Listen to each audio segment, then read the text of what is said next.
بسم اللہ الرحمن الرحیم نحمدہ ونصلی علی رسولہ الکریم اما بعد۔ اللہ رب العالمین نے خلافت ارضی کا کام انسان کے سپرد کیا ہے۔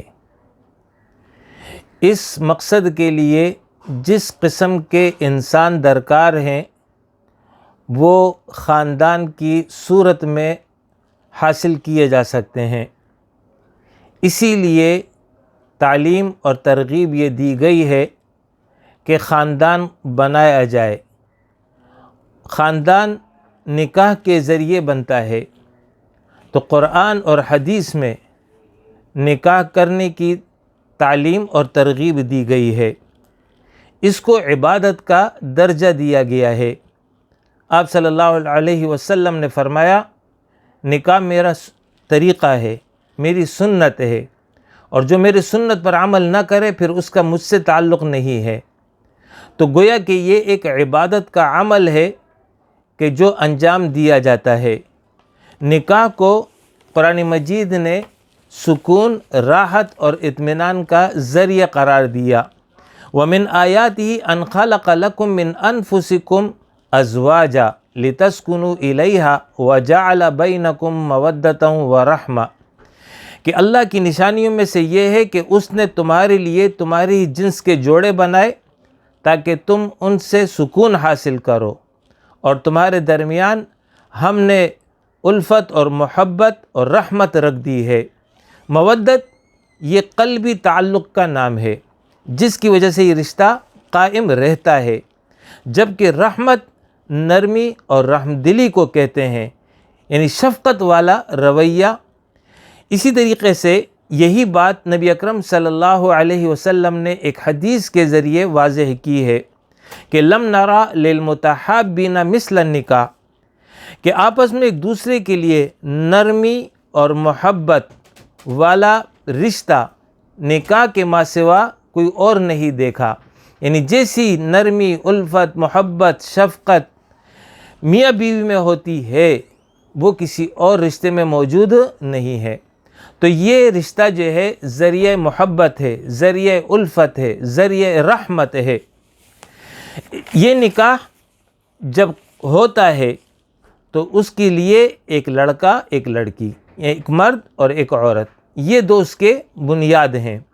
ان کے درمیان معاہدہ عمری ہوتا ہے کہ عمر بھر ہم ایک ساتھ رہیں گے، ایک دوسرے کے حقوق ادا کریں گے، ایک دوسرے کے ساتھ حسن سلوک کا رویہ رکھیں گے۔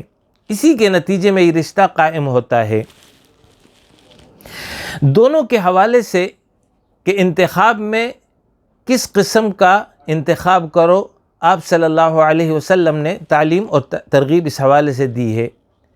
لڑکی کے سرپرست کو آپ صلی اللہ علیہ وسلم نے یہ تعلیم دی ہے کہ جب تمہارے پاس کسی ایسے شخص کا پیغام نکاح آئے جس کے دین، اخلاق اور عادات تمہیں پسند ہو تو اسے بچی کا رشتہ دے دو۔ اگر ایسا نہ کرو گے تو پھر زمین میں فتنہ اور بڑا فساد ہوگا۔ یعنی آپ سے رشتہ طلب کیا ایک ایسے شخص نے، ایک ایسے لڑکے نے یا ایک ایسے لڑکے کے والدین نے کہ وہ لڑکا، وہ شخص جو نکاح کے بندھن میں بندھ رہا ہے وہ شریف ہے، با اخلاق ہے، گھر بسا سکتا ہے۔ تو فرمایا کہ یہی اصل شرط ہے، یہ موجود ہے، بس اس کے بعد جو ہے بچی کا نکاح اس کے ساتھ کر دو۔ مزید جو ہے تفتیش نہ کرو کہ یہ کتنا کماتا ہے، یہ کس معیار کا ہے، یہ کس خاندان اور برادری سے تعلق رکھتا ہے۔ نہیں، شریف بچہ ہے، نیک ہے، با اخلاق ہے، فرمایا فزوجوہ، پس نکاح کر دو۔ تو یہ ہے وہ معیار جو لڑکی کے سرپرست کو رسول اللہ صلی اللہ علیہ وسلم نے بتایا ہے۔ دوسری جانب لڑکے کے حوالے سے لڑکی کو یہ رہنمائی دی ہے کہ عورت سے 4 چیزوں، اس کے مال، اس کے حسب و نسب، اس کے حسن و جمال اور اس کے دین کی وجہ سے نکاح کیا جاتا ہے۔ یعنی جب کسی لڑکی کو تلاش کرتے ہیں نکاح کے لیے، رشتے کے لیے، تو اس میں لوگ 4 چیزیں دیکھ رہے ہوتے ہیں۔ مالدار ہے کہ نہیں ہے، حسب و نسب کیسا ہے، حسن و جمال، خوبصورتی کیسی ہے اس کی، اور دین کے حوالے سے اس کی کیا کیفیت ہے۔ فرمایا کہ تم دیندار کے ساتھ نکاح کر کے کامیابی حاصل کرو، یعنی ترجیح جو ہے تمہیں دین کو دینی ہوگی۔ المؤمن، جو مومن کے حق میں تقوی کے بعد سب سے بہترین چیز جو اس کو حاصل ہوتی ہے، المرأۃ الصالحہ، نیک خاتون ہے۔ آپ صلی اللہ علیہ وسلم نے فرمایا دنیا مکمل طور پر متاع ہے، یعنی سامان ہے فائدہ اٹھانے کا، اور فرمایا بہترین متاع دنیا نیک بیوی ہے۔ تو یہ انتخاب بتایا ہے کہ جب تم کسی لڑکی کا انتخاب کرو تو وہ لڑکی دیندار ہو، صالح ہو، ایمان والی ہو، مؤمنہ ہو، تو اس کے نتیجے میں تمہارا گھر آباد رہے گا، دینی ماحول رہے گا، آگے جو بچے ہوں گے وہ بچے دین کے ماحول میں پرورش پائیں گے۔ تو یہ انتخاب بتایا ہے۔ پھر جب نکاح ہو جاتا ہے تو نکاح ہونے کے نتیجے میں اب یہ ایک جوڑا قائم ہو گیا، ایک اجتماعیت قائم ہو گئی۔ تو استحکام خاندان کے لیے شریعت نے اول کام یہ کیا کہ مرد کو ذمہ دار بنا دیا۔ الرجال قوامون علی النساء، مرد عورتوں پر قیم ہے۔ قیم عربی میں نگران، نگہبان، ذمہ دار، منتظم کو کہتے ہیں۔ یعنی مرد کی ذمہ داری ہے کہ اپنی بیوی کی کفالت کرے، تربیت کرے، پرورش کرے، اور قیامت کے دن اس سے اس کے بارے میں سوال ہوگا۔ مرد کو یہ ذمہ داری اس لیے دی ہے، ایک تو یہ کہ مرد طبعی طور پر قوت اور طاقت رکھتا ہے، دوسرا یہ ہے کہ وہ جو ہے مال خرچ کرتا ہے، تو چونکہ وہ قوت اور طاقت رکھتا ہے تو باہر کے جتنے بھی کام ہیں، یہ مشکل کام ہیں، یہ مشکل کام سب کے سب جو ہے مرد کے حوالے کیے گئے۔ تو مرد ذمہ دار ہے اور نگران ہے، جبکہ عورت جو ہے وہ نازک مزاج ہے، لہٰذا اس حیثیت کا لحاظ رکھتے ہوئے جو طبعی طور پر، فطری طور پر اس کو ہے، اس کا خیال رکھتے ہوئے شریعت نے جو ہے اس کو بھاری کام سے مستثنیٰ کر دیا ہے اور اس کو آسان کام دیے ہیں۔ تم نے گھرداری کرنی ہے، گھر کی نگہبانی کرنی ہے، گھر کا خیال رکھنا ہے۔ تو اس طریقے سے تقسیم کار جو ہے اللہ رب العالمین نے کیا ہے۔ مرد ذمہ دار ہے، وہ نان نفقے کا انتظام کرے گا، وہ خرچے کا انتظام کرے گا، پرورش کا انتظام کرے گا، جبکہ عورت جو ہے وہ گھر کو سنبھالے گی۔ مرد کو یہ حکم دیا گیا ہے کہ وَأْمُرْ أَهْلَكَ بِالصَّلَاةِ وَاسْتَبِرْ عَلَيْهَا، کہ تم خود بھی نماز کی پابندی کرو اور اپنے گھر والوں کو بھی نماز کا عادی بناؤ، اس کی تعلیم اور ترغیب دو۔ لہٰذا مرد کی اس سربراہی کی وجہ سے عورت کی عزت میں کوئی کمی نہیں آتی ہے، شرافت میں، کرامت میں مرد اور عورت دونوں برابر ہیں۔ لقد کرمنا بنی آدم، ہم نے اولاد آدم کو معزز بنایا ہے، تو عزت، کرامت، شرافت کے اعتبار سے دونوں برابر ہیں۔ ہاں، تقسیم کار کے اعتبار سے مرد کو جو ہے باہر کے کام دیے ہیں، لہٰذا اس کو ایک فضیلت حاصل ہے، ایک درجہ وہ عورت سے بلند ہے۔ اسی طریقے سے اس کے بالمقابل مرد کو تو ذمہ دار بنا دیا، بیوی کو اللہ اور اس کے رسول کی تعلیم یہ ہے کہ وہ اپنے شوہر کی اطاعت کرے، شوہر کی فرمانبرداری اختیار کرے۔ وَلَهُنَّ مِثْلُ الَّذِي عَلَيْهِنَّ، عورتوں کے بھی مناسب طور پر مردوں پر حقوق ہیں جیسا کہ مردوں کے عورتوں پر ہیں، یعنی مردوں کے حقوق عورتوں پر ہیں، تو لہٰذا عورتیں جو ہیں اپنے مردوں کا حق ادا کریں۔ قرآن مجید میں صالح عورت کی صفت یہ بیان کی ہے کہ صالح بیویاں شوہروں کی اطاعت گزار، اللہ کی توفیق سے شوہر کی غیر موجودگی میں ان کے ناموس کی محافظ ہیں۔ تو اس طرح جو ہے بیوی کو یہ حکم دیا گیا ہے کہ وہ جو ہے اپنے شوہر کے ساتھ اطاعت کا رویہ اختیار کریں، فرمانبرداری کا رویہ اختیار کریں۔ اس حوالے سے رسول اللہ صلی اللہ علیہ وسلم کی متعدد احادیث ہیں، انشاءاللہ تعالی اس کو میں کسی وقت تفصیل سے الگ موضوع میں بیان کروں گا۔ خلاصہ ان تمام احادیث کا یہ ہے کہ بیوی اپنے شوہر کی اطاعت کرے، بیوی اپنے شوہر کی رضا کے مطابق عمل کرے، اپنی عزت کی حفاظت کرے، شوہر کے مال اور بچوں کی نگہبانی کرے، تو جنت کا وعدہ ہے جو اس سے کیا گیا ہے۔ دوسری جانب اللہ اور اس کے رسول نے مرد پر عورتوں کے حقوق عائد کیے ہیں۔ ان کا خلاصہ یہ ہے کہ اپنی بیوی کے ساتھ حسن سلوک رکھو گے، نرم رویہ رکھو گے، سختی کا رویہ، ڈانٹ ڈپٹ کا رویہ، محاسبے کا رویہ، یہ ہرگز روا تمہارے لیے نہیں ہے۔ جس طرح تم کھاتے اور پہنتے ہو، اپنی بیویوں کو کھلاؤ اور پہناؤ، ان کے چہروں پر مت مارو، ان کی برائی لوگوں کے سامنے مت بیان کرو، ان کو گھروں سے نہ نکالو۔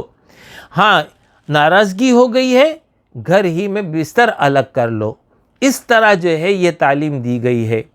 آپ صلی اللہ علیہ وسلم نے فرمایا بہترین دینار وہ ہے جو تم اپنے گھر والوں پر خرچ کرو۔ فرمایا جو شوہر اپنے بیوی کے منہ میں لقمہ رکھتا ہے یہ بھی اس کے لیے صدقہ ہے، لہٰذا یہ تعلیم دی گئی ہے۔ اس طرح جو ہے دونوں کے حقوق بتا دیے گئے ہیں، دونوں کو پابند کر دیا ہے کہ ان حقوق کی ادائیگی کا خیال رکھو گے، ایک دوسرے کے ساتھ حسن سلوک رکھو گے۔ اگر مرد اور عورت کے تمام حقوق کا خلاصہ نکالا جائے تو دو باتیں آتی ہیں۔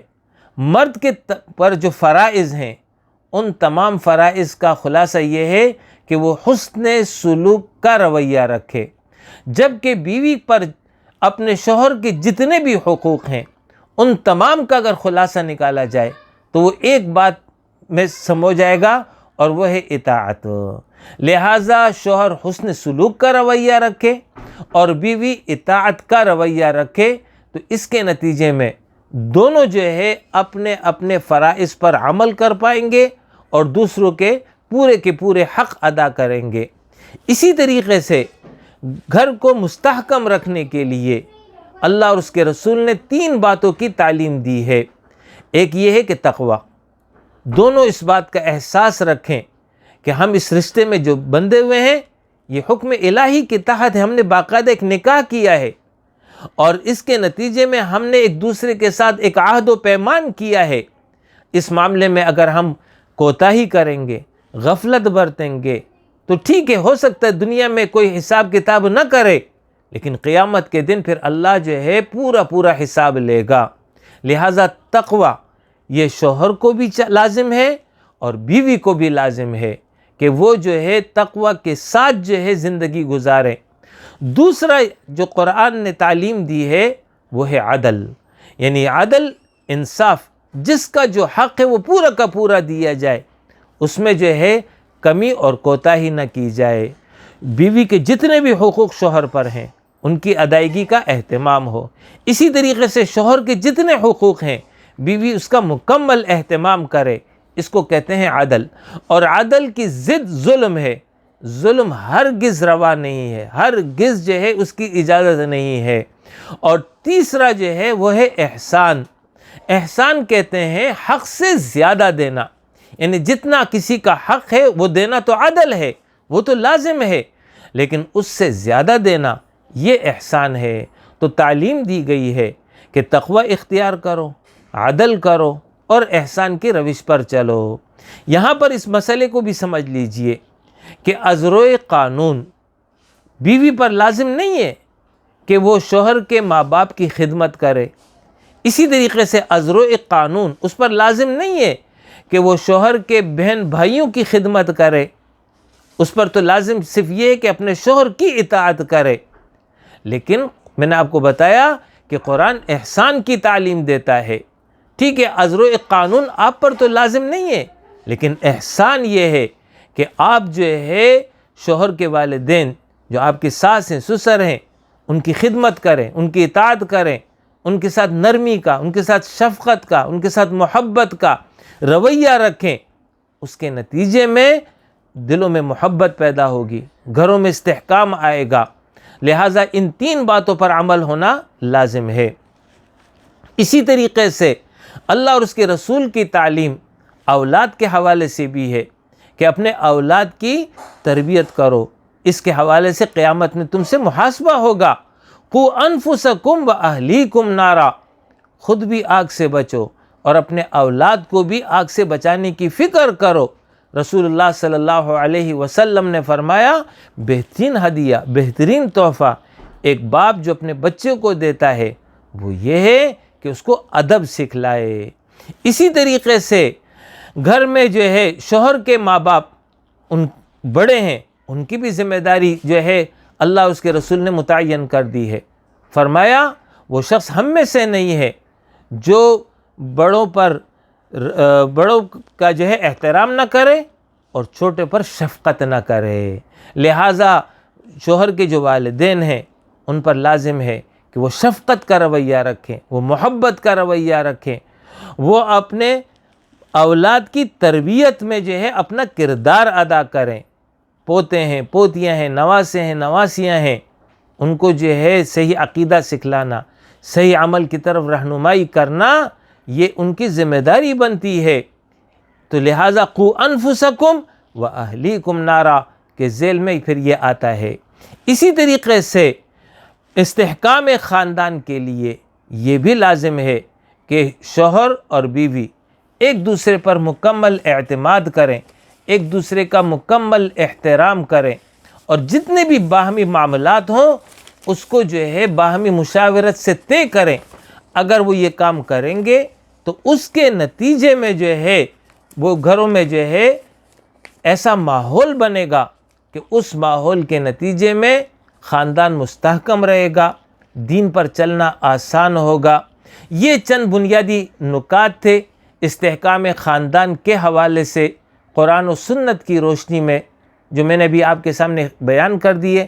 انشاءاللہ تعالی اگلا موضوع ہوگا کہ خاندان کو مستحکم کرنے کا عملی طریقہ کار کیا ہو، تو پھر میں اس کے ضمن میں بنیادی نکات بیان کروں گا. آپ سے گزارش ہے کہ اس بیان کو آپ جو ہے اپنے تمام گھر والوں کو سنائیں، اپنے بچوں کو سنائیں، اپنے دوست اور احباب کو بھی یہ بیان بھیجیں. اسی طریقے سے فروغ اسلام کے نام سے جو یہ چینل قائم ہوا ہے اس پر یہ بیانات آ رہے ہیں، ان بیانات کو بھی آگے شیئر کریں اور اس چینل کو آپ لازماً سبسکرائب کر لیں تاکہ جو ہے ان تمام دینی بیانات سے آپ بھی مستفید ہوں، آپ کے گھر والے بھی مستفید ہوں. اقول قولی ھذا واستغفر اللہ لی ولکم ولسائر المؤمنین وآخر دعوانا ان الحمد للہ رب العالمین.